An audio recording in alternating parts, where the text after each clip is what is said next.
জয় মা তারা, জয় মা তারা। সুপ্রভাত। তোমরা সকলে আশা করি ভালো আছো, সুস্থ আছো, ভালো থাকো।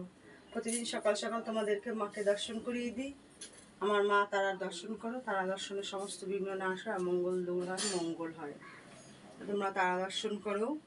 আগামী 16ই ভাদ্র 2রা সেপ্টেম্বর মায়ের বাৎসরিক পুজো। তোমাদের সকলকে আমি আমন্ত্রণ জানাচ্ছি। তোমরা মায়ের পুজোয় অংশগ্রহণ করো।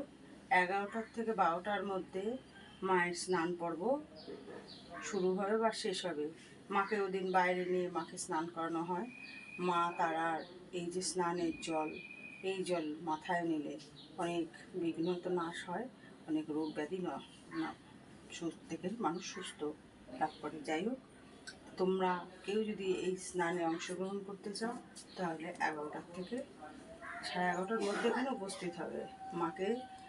আর একটা বিশেষ কথা বলি, আজকে এই সপ্তাহের লাস্ট ভিডিও। এই সোমবার ছাড়া তোমরা মাকে দর্শন করাতে পারবো না তোমাদেরকে। মাকে অঙ্গরাজ করাতে হবে, মার সব কিছু তো করাতে হয়, তোমরা জানো। মায়ের ঘরদোর পরিষ্কার করা, মাকে অঙ্গরাজ করা, যার জন্য এই তোমার আগামী দিন থেকে রবিবার পর্যন্ত মায়ের ভিডিও তোমাদেরকে দিতে পারবো না।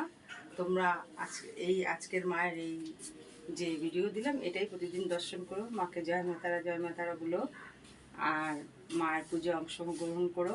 মায়ের বাড়ির পথ নির্দেশ তোমাদেরকে বলে দেই। অশোকনগর নবজীবন পল্লী, নবীন সংঘ ক্লাব, ফোন নাম্বার 9647533264। এই কৌশিকী অমাবস্যায় গুরু বামদেব ঠাকুর মার দর্শন লাভ করেছিলেন। মাকে উনি আত্মহারা ছিলেন। আমাদের তো এই পথ বাবা গুরু বামদেব ঠাকুরই আমাদেরকে দেখিয়েছেন, আমরা ওই পথ অনুসরণ করে চলি। তাই এই কৌশিকী অমাবস্যায় মায়ের যে বাৎসরিক পুজো, তোমরা যে যেখান থেকে প্রতিদিন আমার মায়ের ভিডিও দেখো, আমার মাকে দর্শন করো, আমি সকলকে জানাচ্ছি তোমরা এসো। আর ওই দিন মায়ের পুজোর লাইভ তোমাদেরকে দিতে চেষ্টা করবো বা দেব। তোমরা সবাই মাকে দর্শন করো। জয় গুরু বামদেব ঠাকুর, জয় মা তারা।